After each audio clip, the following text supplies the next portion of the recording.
Folks, were there no Israel, there wouldn't be a Jew in the world that was safe. Were there no Israel. Slow it down too. I make no bones about it. I've had my differences with some Israeli leadership. I've known Bibi for now 51 years. He has a picture on his desk of he and I when he was a young member of the Israeli service here. Foreign Service, and I was a 32-year-old senator, and I wrote on the top of it, Bibi, I love you, but I don't agree with a damn thing you had to say. It's about the same today. I love him. Well, look.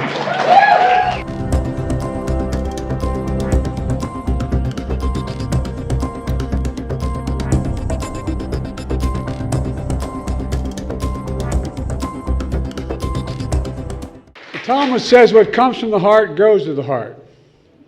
That's the warmth and kinship I feel so deeply with the Jewish community.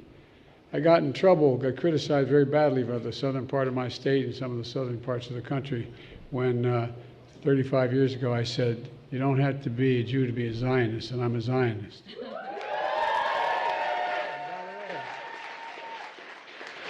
You don't have to be a Jew to be a Zionist. Hanukkah is a timeless story of miracles. Think about it.